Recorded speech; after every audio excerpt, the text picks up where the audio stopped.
ለነሱ ዳቦ መስጠት ቢያቅተን ሞትን እንሰጣለን። እንጀራ መስጠት ቢያቅተን ሞትን እንሰጣለን። ውሃ መስጠት ቢያቅተን ሌሎች እንዲሳቀቁ ምነና እንዲጠሉ የገዳማን አባቶችን በመጨረስ የምትበለጽገው ኢትዮጵያ ዜና እንዲህ ብለን የምንናገረው ከምድር የሚቀይርና ይህን ታሪክ የሚያስረሳ ታሪክን ወይ ድርጊትን ጠብቀን አይደለም።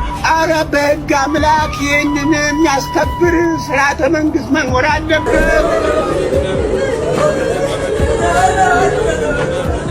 የደም ሀገር ማለት የሰው ደም እያፈሰሱ የሰው ገንዘብ እየቀሙ የሚሰራ ከተማ ማለት ነው። ሀገርን በደም ለሚሰሩ ሰዎች ወዮላችሁ። ሰላም ሰላም፣ እንደምን አላችሁ ውድ ቤተሰቦች? እኔ እጅግ በጣም ደህና ነኝ። ሁላችሁም እንዳላችሁበት የሰዓት አቆጣጠር እንዴት አላችሁ? ዛሬም እንግዲህ በወቅታዊ ቪዲዮዎች መጠናል። ሁላችሁ ቪዲዮውን ላይክ በማድረግ ጀምሩት። ይህንን ሰሞን ወቅታዊ ጉዳይ የሆነው የአባቶቻችን ጉዳይ ነው። አባቶቻችን በዝቋላ አቦ ቤተክርስቲያን እንደተገደሉ ይታወቃል። ትናንትና በ16 ስርዓተ ቀብራቸው የተፈጸሙ አባቶች አሉ። ዛሬ በቪዲዮአችን ስንት አባቶች ስርዓተ ቀብራቸው ተፈጸመ፣ የታገቱት የታፈኑት አባቶችስ ተመለሱ አልተመለሱም የሚለውን ነገር በዛሬ ቪዲዮ የምናይ ይሆናል። እንግዲህ በዝቋላ አቦም ጉዳይ አንዳንድ መምህራን ለምን እንደዚህ ይሆናል የአባቶች መገደል ይቆም ስላሉ የታሰሩም እንግዲህ መምህራን አሉ። የታሰሩት መምህራን ማን ናቸው የሚለውንም በዛሬው ቪዲዮ የምናይ ይሆናል። እስከ ፕሮግራማችን ፍጻሜ አብራችሁን ቆዩ። ሁላችሁም እንግዲህ ቻናሉን ሰብስክራይብ በማድረግ ቤተሰብ ሁኑ። ይህንን ቪዲዮ አይተን እንመለስ።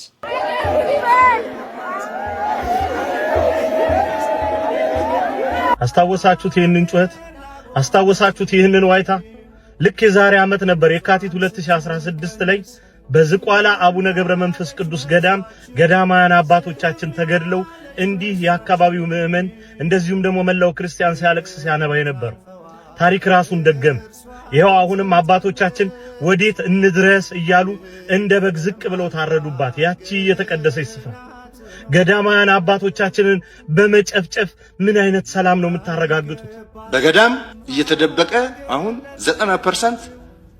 90% በሚገባ በተጨባጭ በሪፖርት ማቅረብ የሚችለው 90% መተናቸው። የህዝቡ ማለቅ ሳያንስ ስለ ምድሪቱ ሰላም፣ ስለ ኢትዮጵያ የተባለች ሀገር መልካም መሆን የሚያነቡ አባቶችን ስለምን ልታጠፏቸው እጃችሁ እሺ ብሎ ታዘዘላችሁ? ለምን ተገደሉብን ብሎ የሚጠይቅ እንደ ደረጀ ዞይንዬ ይታሰራል። ቀድሞ ተናገረ፣ ቀድሞ ታሰረ። ገዳዮች ግን ታርጋ ይለጣጠፍላቸውና ይረሳሉ። ከየት መጡ፣ ማናቸው፣ ምንድናቸው የሚለው አይታወቅም። መንግስት እየመራ የሚያስፈጽመው ይህ ግድያ ወሰን አልባ በሆነ መንገድ አሁንም ቀጥሏል። አባቶችን ማሳቀቅ፣ አባቶችን ማዋረድ፣ አባቶችን መግደል፣ አባቶች ላይ መዘበት የማዕከላዊ መንግስት ጠባይ ነው። በማዕከላዊ መንግስት በ4 ኪሎ ቁጭ ብሎ የሚመራው ኃይል ኦርቶዶክስ ተዋህዶ ቤተክርስቲያንን ጠል ነው። አማራ በሉት፣ በትግራይ በሉት፣ በኦሮሚያ በሉት ስም እየተሰጠው የሚደረግ ጭፍጨፋ በሙሉ ኦርቶዶክስ ተዋህዶ ቤተክርስቲያንን ማጥቃት ላይ መሰረት ያደረገ ነው። በዚህ ሁሉ ደግሞ ዳግማዊ ዮዲት ጉዲቶች እነ ዳንኤል ክብረት ቤተ መንግስት ውስጥ ቁጭ ብለው የቤተክርስቲያንን ሰነድ ይሸጣሉ። በ5 ኪሎ ደግሞ ሰላም ነው። ምንም የሚፈጠር ነገር ያለ ሳይመስል ሹምሽሩን አጧጡፎ በብሔር ታርጋ ተቀምጦ ይቺን ቤተክርስቲያን መጉዳት ከላይም ከታችም ያለ ጠባይ ነው። የገዳማውያን አባቶችን በመጨረስ የምትደምቀው የምትበለጽገው ኢትዮጵያ ደግመን ደጋግመን ቪዲዮ የምንሰራው ዜና እንዲህ ብለን የምንናገረው ከምድር የሚቀይርና ይህን ታሪክ የሚያስረሳ ታሪክን ወይ ድርጊትን ጠብቀን አይደለም። ሰው ግን ይህንን እየሰማ ጸሎት እንዲያደርግ የሰማይ አባታችን እንደሚመለከት በማመን ታሪካችን እንዳይበላሽ ይህ ነገር ሆኖ ነበር ብለን ከትበን ለማኖር ነው። የኢትዮጵያ ኦርቶዶክስ ተዋህዶ ቤተክርስቲያን አዳኟ መንግስት አይደለም። አዳኟ በጵጵስና ስም ተቀምጦ የዘርና የብሔር ዓላማን የሚያስፈጽም አካል አይደለም። ይቺን ቤተክርስቲያን ጠብቆ የሚያጽናናት የሰማይ አባታችን መድኃኔ ዓለም ብቻ ነው። ፍትህ ለዝቋላ አባቶቻችን ስንል ወደ ላይ እንጂ ወደ ታች አይደለም። እውነት ነው። እንግዲህ ወንድማችን እንደነገረን በጣም ብዙ ኦርቶዶክሳውያን ሲሞቱ፣ ሲጨፈጨፉ፣ ሲታረዱ አባቶችም የዛሬ ዓመት ተገድለው ስናያቸው ፍትህ ፍትህ ፍትህ ፍትህ እያልን ስንጮህ ነበር። ፍትህ አልመጣም። አሁንም ቢሆን ፍትህ የምንጠብቀው ከአምላካችን ከእግዚአብሔር ነው እንጂ እንደው ሌላ አካል መጥቶ ፍትህ ይሰጠናል ልንልም አንችልም፣ ልንልም አይገባም። ለምን እየሆነ ያለውን ነገር ሁላችንም ስለምናውቅ። አሁን ላይ በጣም ወንጀል ተብሎ የሚያዘው ሰው በጥይት የመታ ሰው ሳይሆን ሰው አርዶ የገደለ ሰው ሳይሆን ያነ ሰው ለምን ታረደ፣ ያነ ሰው ለምን ተገደለ ብሎ የሚጠይቅ ሰው እንደ ወንጀለኛ ታይቶ እስር ቤት የሚገባበት ጊዜ ላይ ነው ያለነውና እንዲያው እግዚአብሔር ደጉን ዘመን ያምጣልን። አሁንም ቢሆን ለአባቶቻችን እግዚአብሔር እንዲያው የሰማዕታቱን ዋጋ ይስጣቸው ነው እንጂ ሌላ የምንለው ነገር የለንም። ያው ፍትህ ፍትህ ፍትህ የምንለው አሁንም የምንጮኸው ወደ እግዚአብሔር ነው። ሌላ ቦታ የምንጮኸው ቦታ የለንም። በጣም ብዙ ቀሳውስት ሲገደሉ ከቅዳሴ ወጥተው ሲታረዱ ፍትህ ብለን ነበር። በጣም ብዙ ኦርቶዶክሳውያን ካደጉበት ከኖሩበት ቀዬ ተፈናቅለው የሚበሉ የሚጠጡ ሲያጡ ፍትህ ብለን ነበር። አባቶቻችንም ፍትህ አልሰጡንም፣ መንግስትም ፍትህ አላመጣም። እንደውም ከዚህም ጋር ተይዞ ከብዙ ዓመታት በፊት ፈንታሁን ዋቄ እንደዚህ ብሎ ነበር። እስኪ ቪዲዮ አይተን እንመለስ። የቤተ ክህነት ግቢ ተፈተሸ ብሎ ግን መግለጫ መስጠት፣ ገዳም ውስጥ 500 ምናምን ሰው ሲሞት ግን እናጣራለን ይለዋል። መቀመጫቸው ሲነካ ግን ቤተክርስቲያን ተደፈረች ይለዋል። ቤተክርስቲያን ግቢያቸው ነው እንዴ? ግቢው ነው እንዴ ቤተክርስቲያን? እኛ እኮ ነን፣ ሁላችንም እኮ ነን። እኛ ስናቅ ቤተክርስቲያን አልተደፈረች። መኪና ሲፈተሽ ቤተክርስቲያን ትደፈራለች። አባቶቻችን እነዚህ ሰዎች በመለማመጥ አይደለም ሰላም የሚያገኙት። ፖለቲካሊ ኮሬክት ወይንም ፖለቲካዊ ትክክለኛነት ቋንቋ ዘመኑ የሚወደውን ቋንቋ በመናገር አይደለም፣ ቀኖናው ላይ ቆመው ነው። እስካሁን የጠፋውን መርምረው ኦዲት አድርገው በራሳቸው አይደለም ሊቃውንቱን ሰብስበው ዓለም አቀፍ ጉባኤ አድርገው የአታ ቤተክርስቲያናትን አባቶችና ሊቃውንት አምጥተው በንስሐ የሚመለሰው መልሰው ቆብ የሚነጠቀውን አስኬማ የሚነጠቀውን ነጥቀው የሚሻረው ይሽረው ይቅርታ ጠይቀው ከውግዘት ወጥተው ለሰማዕትነት ሲዘጋጁ እንጂ ሊያጠፋን ከተደራጀ ያን ህዝብን አንድ ያደረገ ሰንሰለት ሳልበጣጥስ አዲስቷን ኦሮሚያ አዲስቷን ትግራይ ሪፐብሊክ ወይንም ትልቅ ሌላ አገር ፓጋን የሆነ አገር ለመፍጠር የቆመው መንግስት በመመካከር ሰላም ሊያስገኙ አይችሉም። አይቻልም። የሰላም መንገዱ ቀኖና ማክበር፣ እውነት መናገር፣ ልጆቻቸውን መስማት፣ ከሁሉ በላይ መንፈስ ቅዱስን መስማት፣ ልጆቻቸውን ከኋላ ተመልሶ ጥቁር ልበሱ ሙቱ ካሉ በኋላ ከኋላ ተመልሶ ከገዳያቸው ጋር አለመመካከር ነው። ቀጥ ብሎ መቆም ነው። የሚያድናቸው እሱ ነው። ያም ማረግ ደግሞ ቢጀምሩ ይሄ መከራ ከአንድ ወር አያልፍም። ልንገር ከንስሐ ጋር ከእንባ ጋር ከሆነ ከአንድ ወር አያልፍም። ምንም ውስብስብ የለም በእኛ ፊት ምንም የለም። ይሄን ካላደረጉ እንመካከራለን የሚሉ ከሆነ ስሎው ዴይዝ ነው። እነሱ እኮ በአንድ ቀን 570 ሰው በገዳም ውስጥ የፈጀን መንግስት እናመሰግናለን የሚሉ ናቸው። የተቻቸውን ወንድም ወይንም ሊቅ ሊያወግዙ የሚዳዳቸው ናቸው።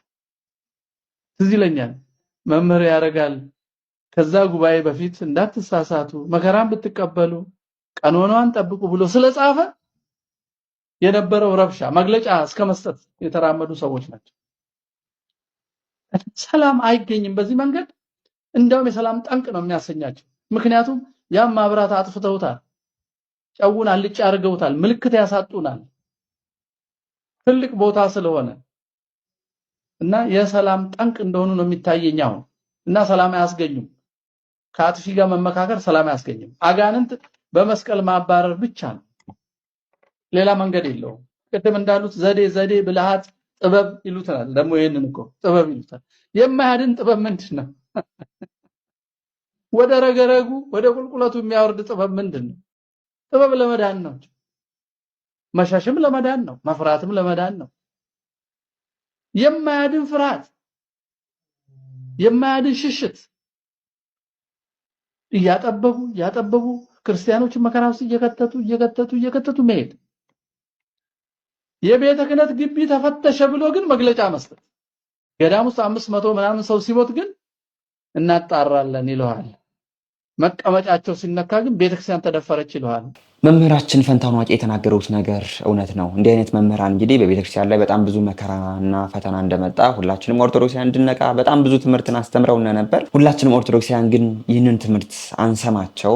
በጣም ብለው ደግሞ ይህንን ነገር በማስተማራቸው በሀገራችን መከራ ፈተና ስለበዛባቸው ለስደት ተዳርገዋል። እንግዲህ አሁን ላይ እነሱም ቢሆን ድሮ ያስተማሩትን ትምህርት እየመላለስን የምንሰማበት ሰዓት ላይ ደርሰናል። ይሄው እንደተባለው ካህናት ከቅዳሴ ወጣው የሚገደሉበት፣ መነኮሳት ጸሎት እያደረጉ በዚህ መልኩ የሚሳደዱበት የሚገደሉበት፣ አምና በምን መልኩ እንግዲህ መነኮሳት ተገለው አስከሬናቸው በምን መልኩ ተለቃቅመው መጥቶ እንደተቀበረ የምናውቀው ነገር ነው። አሁንም ቢሆን አባቶቻችን ለዚህ አይነት ነገር መፍትሄ ስላላመጡ መፍትሄያችን ምን ሆነ? እንባ ማንባት ብቻ፣ ዛሬም መከራ ደረሰ ማለት ብቻ ነው እንጂ ዛሬ መፍትሄ ይመጣል ብለን አናስብም። የ2015 ላይ ሲኖዶስ እንግዲህ ሁሉም ኦርቶዶክሳዊ ጥቁር እንዲለብስ አዞ ነበር። እርሱ የሆነበት ምክንያት ምንድነው? ሌላ ሲኖዶስ ተፈጥሮ ስለነበር ልክ አይደለም ብለን ሁላችን ተስማምተንበት ነበር። ይህንንም ካደረጉ በኋላ እንደው ከነሱም ጋር ከተስማሙ በኋላ ልጆችም ሲሞቱ፣ መነኮሳትም ሲታረዱ፣ ካህናትም ቀድሰው ሲወጡ ማን ገደላቸው? ይህ ነገር መቅረት አለበት፣ የኦርቶዶክሳውያን መሳደድ፣ የኦርቶዶክሳውያን መገደል ሊቆም ይገባል ብላ ቤተክርስቲያንም መግለጫ አላወጣችም። ያንን ነገርም ገፍታ ለእንዲህ አይነት ሰዎችን ፍትህ እንዲሰጡ ስላላደረገች ዛሬም ገዳማ ባሉበት ቦታ በሚጸልዩበት ቦታ ዳዊታቸውን የደገሙ መቁጠሪያቸውን እንዳደረጉ ሙተው ተገለው ያገኘናቸው እንገኛለንና አሁንም ቢሆን አባቶቻችን እንደው በስልጣናቸው ካልመጣንባቸው በቀር ኦርቶዶክሳውያን ተገደሉ፣ መነኮሳት ተገደሉ ብለው ድምጽ እንደማይሆኑ እያየን እንገኛለን። እንደው እነዚህ መነኮሳት ሲገደሉ ቤተክርስቲያን መግለጫ ታወጣለች ብለን ሁላችንም ኦርቶዶክሳውያን ጠብቀን ነበር። እስካሁን ግን ቤተክርስቲያናችን ምንም አይነት መግለጫ እንዳላወጣች የሰማን እንገኛለን። እንዲያው አሁን ላይ ከቤተክርስቲያን መከራ፣ ከክርስቲያኖች መታረድ፣ ከመነኮሳት መገደል ይልቅ ለአንዳንድ ሰዎች የሚያሳስባቸው ፖለቲካው እንዴት ነው ብለው መናገርን፣ እንዲያው የፖለቲካ ሰላም መሆንን ነው እንጂ እንዲያው ቤተክርስቲያን ምን ትሆን ለነሱ የሚያሳስባቸው ነገር የለም። ግን ቤተክርስቲያን ናት አባት ብላ የሾመቻቸው። አባት ብለው ተሾመው ግን ቤተክርስቲያን ምን ትሆን፣ ኦርቶዶክሳውያን ይታረዱ፣ መነኮሳት የት ይግቡ፣ ለነሱ የሚጨንቃቸው ነገር የለም። አሁንም ቢሆን እንዲያው በምን መልኩ የሚሾሙ ለኦርቶዶክሳውያኑ ፍትህ እንዲያመጡልን ነው እየለመነ የምንገኘው። መነኮሳቱ ባልሆነ መንገድ ተገለዋል። አሁንም ቢሆን ሌሎች የተረፉት መነኮሳት በገዳሙ ጥበቃ ሊደረግላቸው ይገባል። የታገቱት መነኮሳት፣ የሄዱት መነኮሳት ይሞቱ ይዳኑ የምናውቀው ነገር የለንም። አሁንም ቢሆን ዝቅ ብለን አባቶቻችን እባካችሁ ነገ ከነገ በኋላ በዚህ ገዳም አባቶች ነበሩ ብለን ታሪክ እንድናወራ አታድርጉን። ለምን አሁን ዝም ካልነ ነገ ከነገ በኋላም ተመልሰው የተረፉ አባቶቻችንም መገደላቸው እንደማይቀር ሁላችንም ኦርቶዶክሳውያን ልናውቅ ይገባናል። የአባቶቻችን ሞት አስመልክቶ እስኪ አንዳንድ ቪዲዮዎችን አይተን እንመለስ። የእውነት ልብ ይሰብራል። እመቤቴን በጣም ያሳዝናል።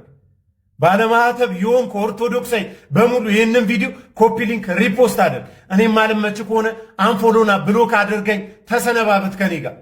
ሁሉም ሰው ትኩረት ሊያደርግ የሚገባው ስለ ገዳማውያን ስለ መነኮሳት ነው። እኔ ይህንን ቪዲዮ አቅም ስጡትና ብፁዕ አባታችን አቡነ ጎርጎርዮስ የደብረ ዘይት ሀገረ ስብከት ወደ ሆኑት አባት ጋር አድርሱልኝ። የዝቋላ አቦ ጥበቃ ያስፈልገዋል። የዛሬ ዓመትም 2017 ጠብቀን እንደዚሁ አባቶቻችንን መነኮሳትን ስለ ሀገር ሰላም ስለ ቤተ ክርስቲያን የሚጸልዩትን ሲገደሉብን የዛሬ ዓመትም ጠብቀን ልንቀብር ነው።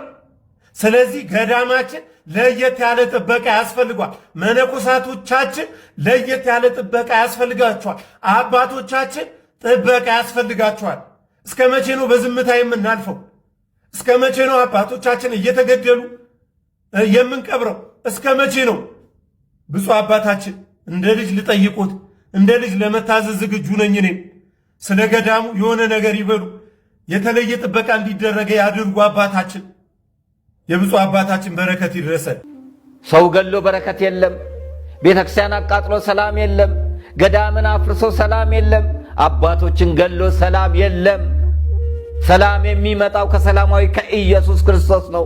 መሳሪያችን ሰላም አያመጣም። ድሮን ሰላም አያመጣም። አፈሙዝ ሰላም አያመጣም።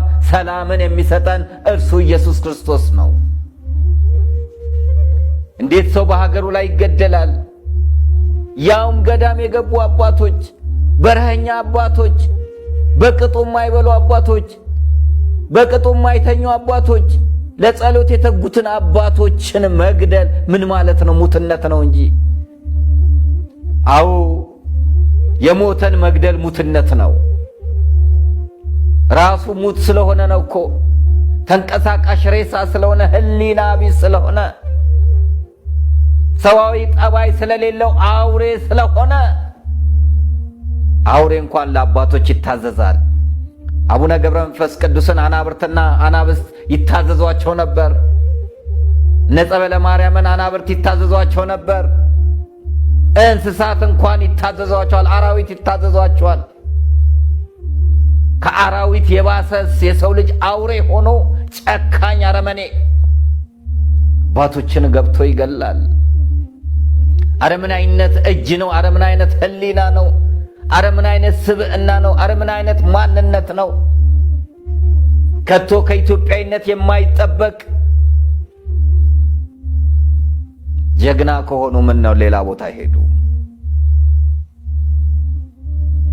መነኩሴን መግደል ጀግንነት ነው እንዴ? መዝቀጥ እኮ ነው። ትንሽነት ነው። ውርደት እኮ ነው። ክፋት ነው። እኛ ግን አሁንም ተስፋ አንቆርጥም።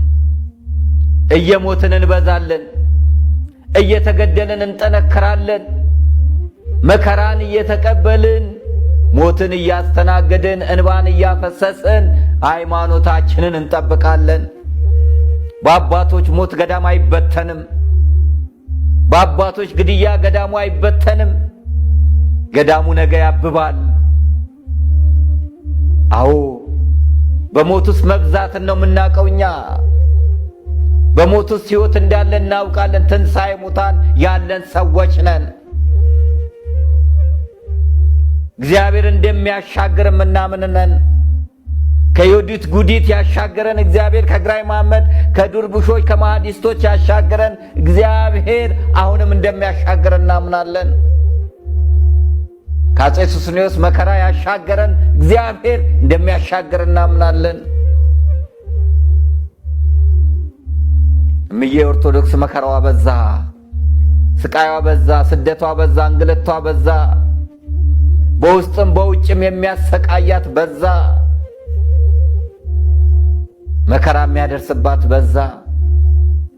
ወልዳ መካን ሆነች። ሀገር ሰርታ ሀገር እንደሌላት ሆነች። ትውልድ አቆይታ በትውልዷ እየተበላች ናት። እጅግ በጣም በጣም ያሳዝናል። ለአባቶቻችን ይህ አይገባቸውም ነበር። እናት አባቶቻቸውን ትተው ዓለምን ንቀው ምን አደረጉ? ጸለዩ እንጂ። መጽሐፍ ቅዱስን ጸሎተ ማርያምን ነው እንጂ ያዙት እኮ ቦምብ አልያዙም። ፈንጂ እኮ አልያዙም። ቅንዋት ዮሐንስን እንጂ የታጠቁት እኮ ዝናር አልታጠቁም።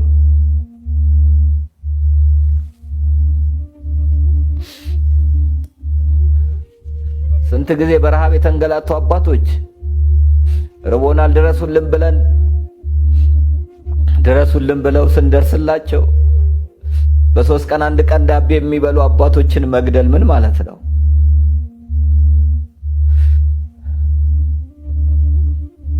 ምን አይነት ጭካኔ ነው?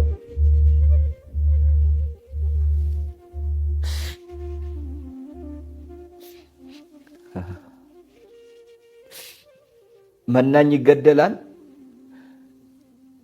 ዓለም በቃኝ ብሎ ገዳም የገባ ይገደላል። የሞተ ሰው ይገደላል። እንዴት?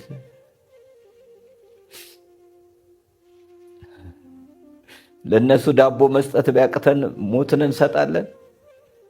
እንጀራ መስጠት ቢያቅተን ሞትን እንሰጣለን። ውሃ መስጠት ቢያቅተን ሌሎች እንዲሳቀቁ ምነና እንዲጠሉ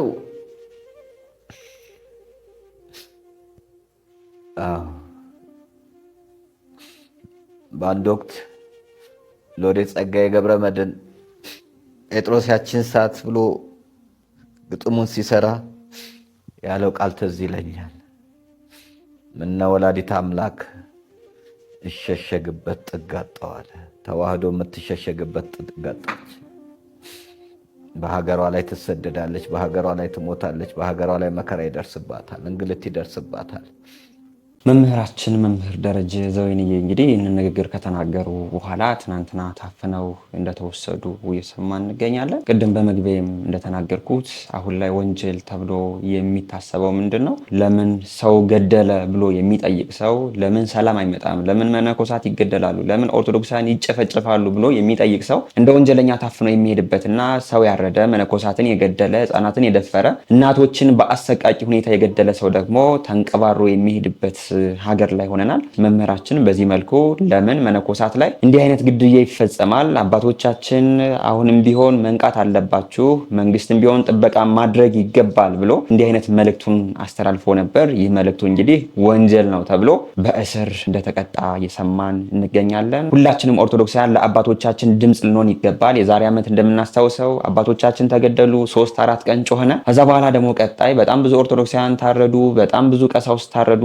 አሁን ደግሞ እንደገና በአመቱ በዛው ገዳም ላይ አባቶች ተገደሉ። ይህ የሆነበት ምክንያት ምንድነው? አሁንም ቢሆን ለገዳሙ ጥብቅ ጥበቃ እየተደረገለት ስላልሆነና እንዲያው እኛም ጮኸታችን ለ3-4 ቀን ብቻ ስለሆነ እንደሆነ ሁላችሁም ልናውቀው ይገባል። አሁን ላይ በሀገራችን ኦርቶዶክሳዊነት ያስገድላል። አብሶ ደግሞ የኦርቶዶክስ መነኮስ ሆኖ በበረሃ መጸለይ፣ በዋሻ እግዚአብሔር ሆይ ለሀገር ሰላም አምጣ ማለት እንደ ወንጀል ተቆጥሮ በዚህ መልኩ ታርዶ የሚገደልበት ዘመን ላይ ነው ያለነውና እንዲያው ሁላችንም ለአባቶቻችን ድምጽ እንሆን።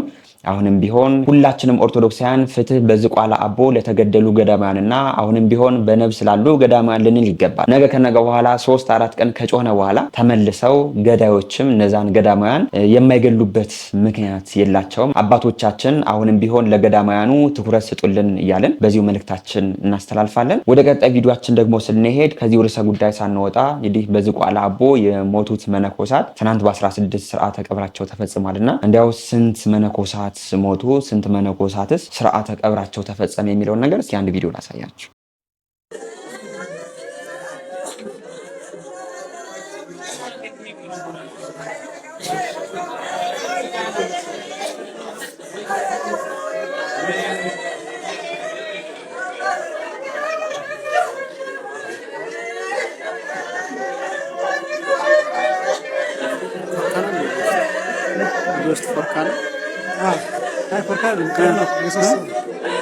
አንባብሊ ይሄ ወደ ውስጥ እንደዚህ ይገፋል አይደል? እዚህ ቀጥታ ማስቀመጥ ብቻ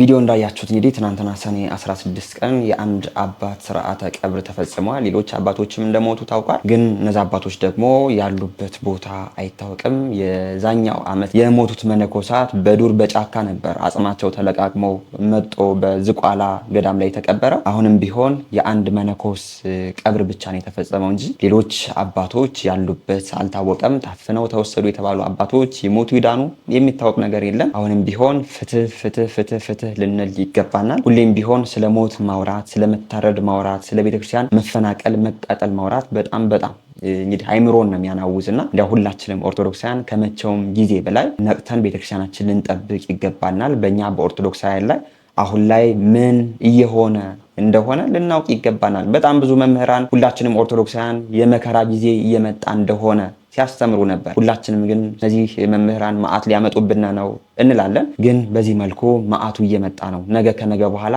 ወደ መሀል ሀገርም የሚመጣበት ጊዜ ሩቅ አይሆንም። ለምን ዳሩ ከሌለ መሀሉ ዳር ይሆናል ነው የሚባለው። ነገ በሁላችንም ኦርቶዶክሳውያን ይህ ችግር በኦርቶዶክሳዊነታችን እንደሚመጣ ሁላችንም ልናውቅ ይገባናል ማለት ነው። ነገ ከነገ በኋላ እንዲያው በዝቋላ አቦ እኮ አባቶች ነበሩ ብለን ታሪክ እንዳንጠቅስ ሁላችንም መፍራት አለብን በእውነቱ። ለምን ነገ ከነገ በኋላ ለአባቶቻችን 3-4 ቀን ጮኸን ነገም ደግሞ ገዳዮች መጣው አባቶቻችን ይጨርሳሉ። ያንን ቦታ እንደሚፈልጉት ሊያረጉት ይችላሉ። እዚህ ገዳም እኮ አባቶች ነበሩ የምንልበት ቀን ሩቅ እየሆነ አይደለም። ሁላችንም ኦርቶዶክሳውያን ከመቼውም ጊዜ በላይ ልንነቃ ይገባል። ቤተክርስቲያናችን ልንጠብቅ ይገባናል ማለት ነው።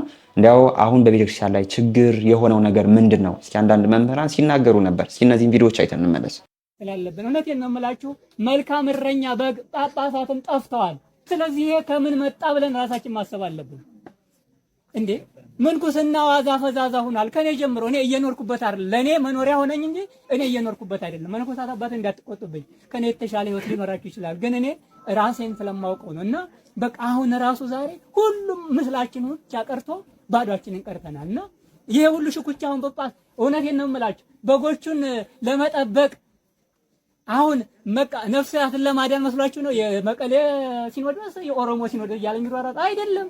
ወፍራም ደሞዝ ለማግኘት በቃ የሆነ ነገር በቃ ስም ዝና ለማግኘት ሌላ ነገር እኮ አይደለም።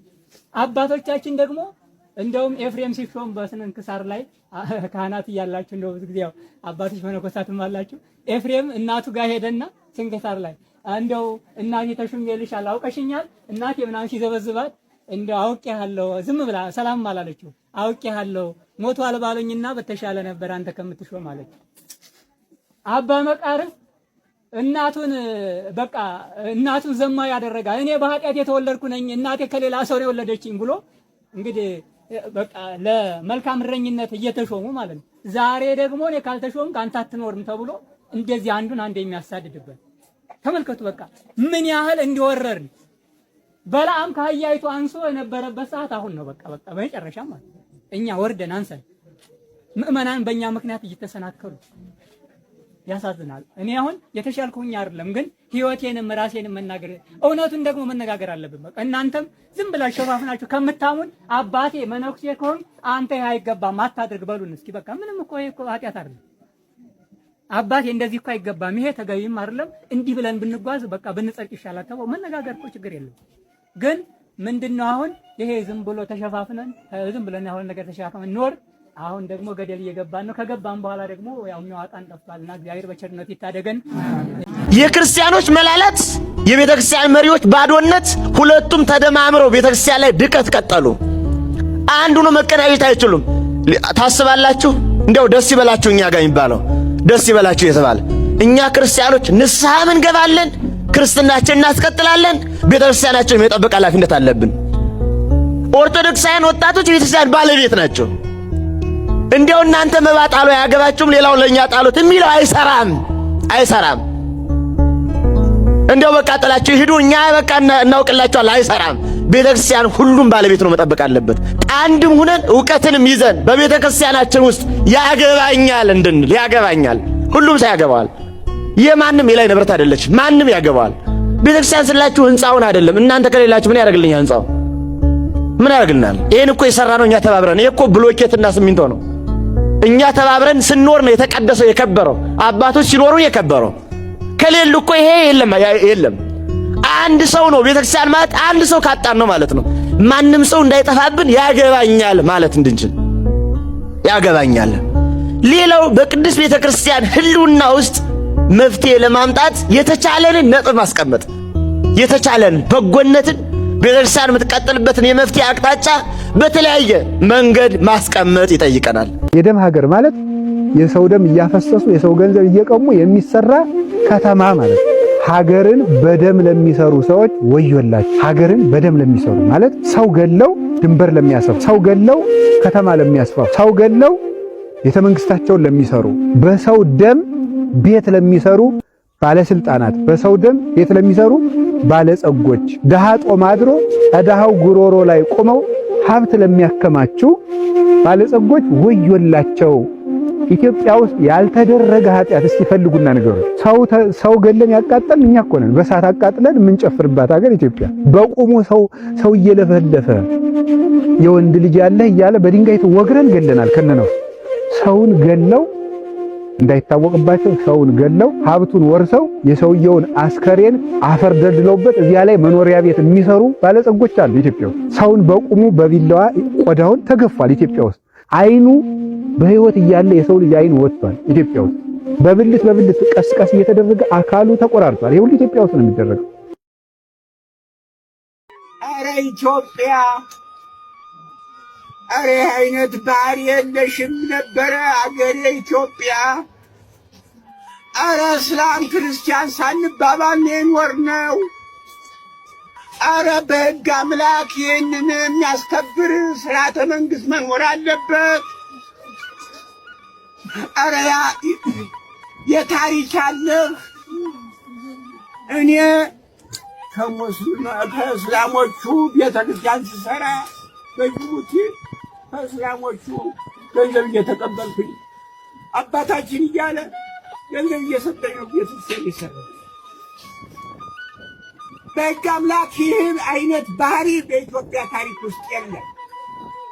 ይህንን የተበላሸ ኢትዮጵያውያን የማያውቁት ችግር ፈተና ደርሶባቸዋልና ይህንን መንግስት እንዲያስከብር ያስፈልጋል። መምህራኖቻችን እንደሰማናቸው ነው። መምህራኖቻችን እንግዲህ በንግግራቸው በጣም በተለያየ ጊዜያት በደረሱት መከራዎች የተናገሯቸው ንግግሮች ናቸው። አሁንም ቢሆን እነዚህ መምህራን በዚህ መልኩ መልእክታቸውን አስተላልፈዋል። ግን ደግሞ የቆመ መገደል የለም፣ የቆመ መከራ የለም። እንዲያውም አሁን ላይ መከራው እየጨመረ መጥቷልና እንዲያው ሁላችንም ኦርቶዶክሳውያን ወደ አምላካችን ወደ እግዚአብሔር ልንጸልይ ይገባናል እንጂ ሁሌም ቢሆን ሰማዕታት ናቸው እያልን ዝም ማለት የለብንም። ነገ ከነገ በኋላ አባት ብለን የምንጠራው ሰው ልናጣ የምንችልበት ጊዜ ሩቅ እንዳልሆነ ልናውቅ ይገባናል ማለት ነው። የአባቶቻችን በረከታቸው ይደርብን። እንግዲህ በዛሬው ቪዲዮአችን በሰፊው ያስመለከትናችሁ በዝቋላ አቦ ከተገደሉ መነኮሳት ውስጥ የአንዱ አባት ቀብር ትናንት በ16 እንደተፈጸመና በዝቋላ አቦ መነኮሳት ላይ ለምን ይህ ችግር ይፈጠራል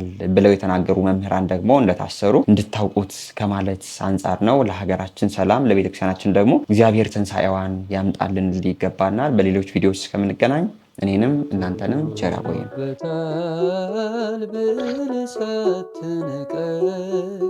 ለዚህ ያደረስከኝ ጌታዬን የማነኝ ይሞላል አይቀርም ባንተ ሸለቆዬ ጠብቃለሁና ቀንህን ጌታዬ ሐዘን ጽልም